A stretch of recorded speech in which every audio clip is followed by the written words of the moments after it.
Hello students, स्वागत है आप सभी का आज के इस नए वीडियो में।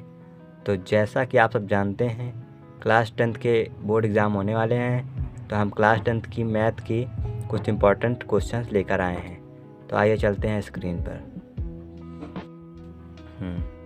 तो ये रहा आपके सामने पहला प्रश्न।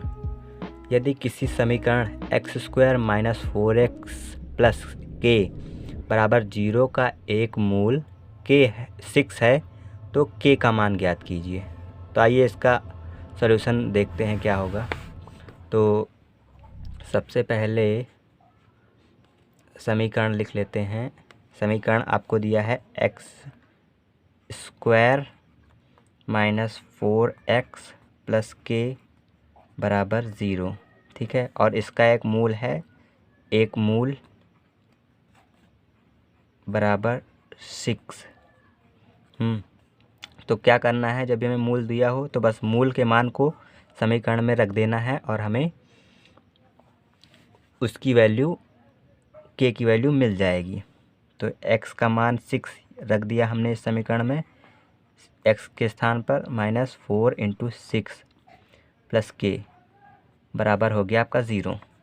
अब 6 का स्क्वायर यानी कि 6 का 6 दो बार मल्टीप्लाई, -6 × 4 + k बराबर 0, ठीक है।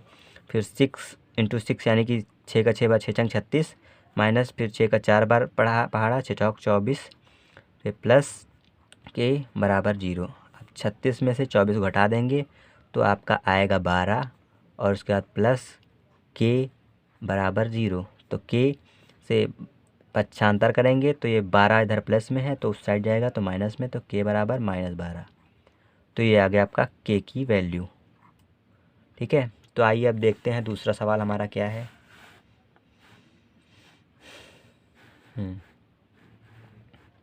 दूसरा सवाल है हमारा, 2 अंकों की एक संख्या तथा उनके अंकों का योग पलटने से बनी संख्या का योग नहीं 2 अंकों की एक संख्या तथा उनके अंकों की पलटने से बनी संख्या का योग 66 है।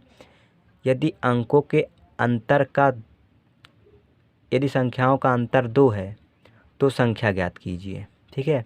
तो क्या कह रहे हैं इसमें कि 2 अंकों की एक संख्या है, उनके अंकों को पलटने पर बनी संख्या और उस संख्या का योग 66 है, तब जो है हमें संख्या ज्ञात करनी है।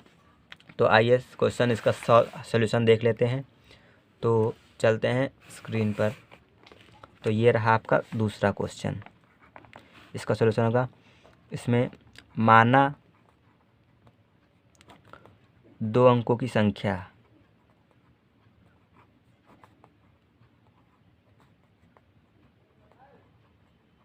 बराबर 10x + y। अब क्या कहा है कि अंकों को पलटने पर, तो अंकों को पलट देंगे हम, तो x के स्थान पर y कर देंगे और y के स्थान पर x कर देंगे।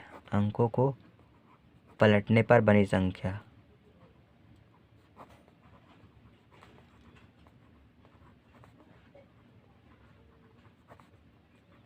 y + x, ठीक है, हो गई। अब क्या कहा है, इन दोनों अंकों इनको योग करने पर 10x + y + 10y + x का योग कितना है, 66 दिया है, ठीक है। और उनके अंकों का जो अंतर है वो हमें दिया है x - y बराबर दिया है आपको 2, ठीक है। तो अब इस समीकरण को सॉल्व करते हैं, फर्स्ट समीकरण को, और ये होगा सेकंड इक्वेशन। तो 10x प्लस ये एक x इधर है, पास में कर लेते हैं दोनों को, फिर y + 10y बराबर 66, ठीक है। 10x + x ये हो गया 11x + 11y बराबर 66।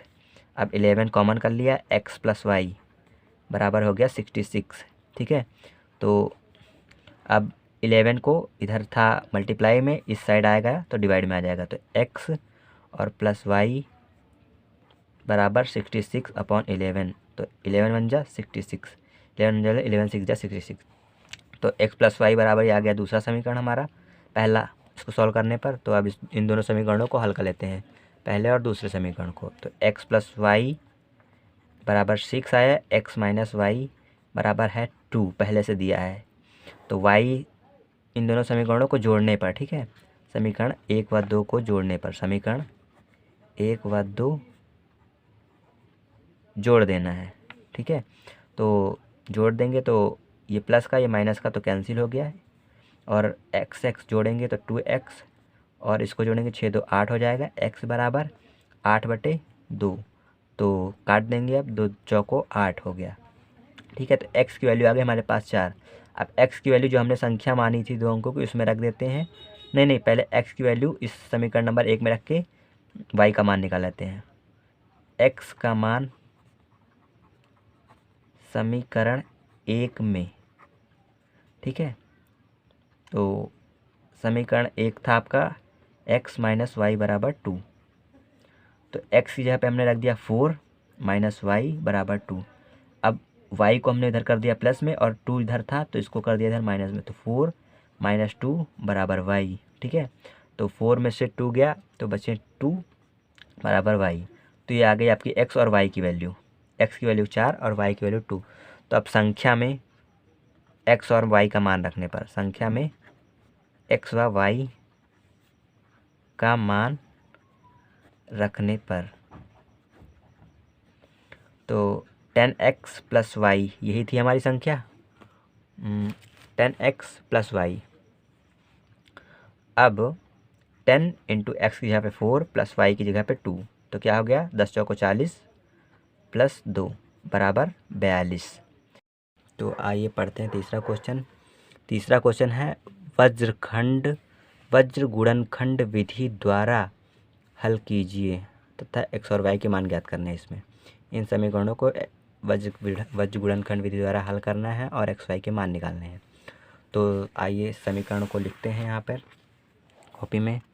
तो क्वेश्चन नंबर है आपका 3, और समीकरण है 3x plus 2y plus 25 equal to 0। दूसरा समीकरण है आपका 2x माइनस वाई प्लस 10 बराबर हो गया 0, ठीक है।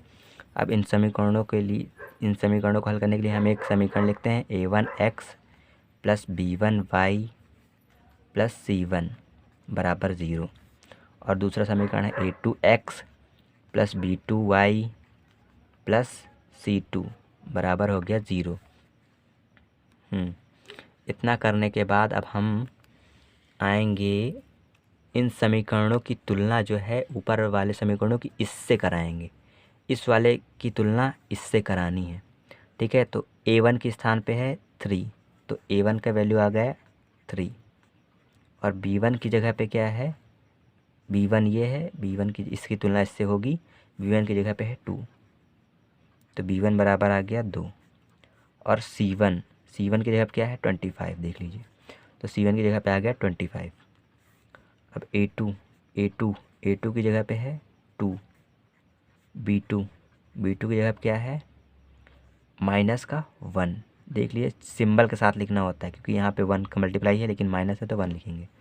फिर c2 की जगह पे क्या है 10 लिख लिया। अब क्या करना है हमें, सिंपली जो है कि यहाँ पे लिखना है x बराबर में कर देना है y और बराबर में कर देना है 1। बाद में सबके बट्टे लगा देना है, सबके नीचे ऐसे लगा देना है, ठीक है। और फिर x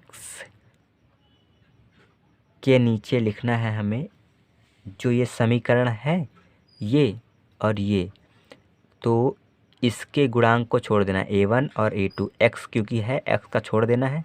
तो आगे क्या लिखना है b1 और b2 इन दोनों को लिख लेना है ऐसे, और c1 और c2 लिख लेना है।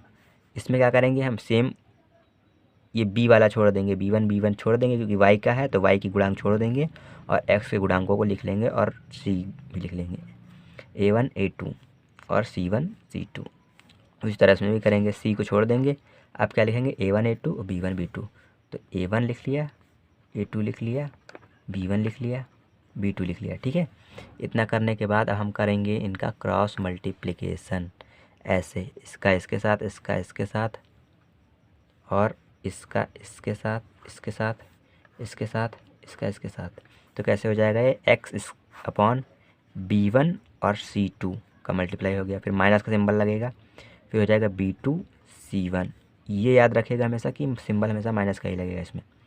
फिर y upon A1 C2 minus A2 C1 बराबर 1 upon A1 B2 minus A2 B1। इतना हो गया। अब हमने A1 और B1 इस सभी की वैल्यू निकाली है, तो इस समीकरणों में इन सभी का मान रख देंगे। तो A1 की वैल्यू कितनी है देख कर बताइए। A1 की वैल्यू है यहाँ पे देख लीजिए 3, ठीक है। तो A1 की रखनी नहीं, सॉरी x में B1 की रखनी वैल्यू, तो B1 की वैल्यू है 2 रख दिया, B1 C2 की वैल्यू है 10 रख दिया, माइनस B2 की वैल्यू कितनी है माइनस का 1, तो यहाँ पे माइनस का 1 रखेंगे, फिर इंटू, वो इंटू लगाएं चाहे नहीं हो जाता है। और C1 की वैल्यू है यहाँ पे अपनी C1 की वैल्यू है 25 बराबर y बट्टे में है A1 C2। A1 की वैल्यू है यहाँ पे 3 और C2 की वैल्यू है यहाँ पे 10 माइनस A2 की वैल्यू है यहाँ पे 2, C1 की वैल्यू है 25, ठीक है। और बराबर हो गया अब 1 अपॉन A1 की वैल्यू कितनी है यहाँ पे, A1 की वैल्यू है 3 इंटू B1 की वैल्यू कितनी है यहाँ पे, B1 की वैल्यू है -1, नहीं सॉरी B1 की वैल्यू क्या है 2 है, B1 नहीं हमें यहाँ पे B2 की वैल्यू रखनी थी ना, B2 की, तो यहाँ पे सच में ये हो जाएगा -1। और माइनस A2 की वैल्यू क्या है यहाँ पे, A2 की वैल्यू है 2 और B1 की वैल्यू भी है 2, ठीक है। तो अब इन सभी को सॉल्व कर लेते हैं। तो x अपॉन 2, 10 दूना 20 माइनस, और ये 25 से कम 25 और ये माइनस माइनस हो गया आपका प्लस, तो हो गया 25, ठीक बराबर। तो अब आपका हो गया y अपॉन 10 या 30 माइनस 50, ठीक है बराबर माइनस मतलब 1/3 का मल्टीप्लाई 1 से होगा माइनस के, तो -3 बन जा माइनस का 3 हो जाएगा और ये माइनस का 4 हो जाएगा। लेकिन एक बात और है कि ये हमेशा प्लस रहता है, ये माइनस रहता है, तो यहाँ पे माइनस का सिंबल जरूर रहेगा, ठीक है। तो अब हमारे पास इनको सॉल्व कर लेते हैं। तो x/25 तो ये हो गया 40, इन दोनों को ऐड करेंगे तो 20 में 25 ऐड करेंगे तो 45 हो जाएगा। ये माइनस अपॉन इसमें से इतना माइनस कर देंगे, अगर हमारे पास आ जाएगा माइनस का 20, यहाँ पे 1 अपॉन माइनस का 7, क्योंकि माइनस माइनस हो जाते हैं प्लस, इसलिए होगा 7। और इसमें जो है माइनस वाला नंबर ज़्यादा था, इसलिए यहाँ पे माइनस का सिंबल रहेगा, तो माइनस माइनस हो गया कैंसिल। अब हम यहाँ से x और y के मान निकाल लेंगे। एक बार हमें x के वैल्यू को जो है इस समीकरण के इक्वल रखना है, तो x/45 बराबर में हो गया आपका 1/-7, ठीक है। तो अब यहाँ से x की वैल्यू निकालेंगे हम लोग। तो x/45 बराबर माइनस का 1/7, तो 45 चला जाएगा इधर मल्टीप्लाई में ऊपर, तो x बराबर आ जाएगा क्या -45/7। x की वैल्यू आ गई है और y की वैल्यू निकालनी है, तो उसके लिए हम y/20 बराबर क्या करेंगे 1/-7 कर देंगे। अब इसको सॉल्व कर लेंगे, तो y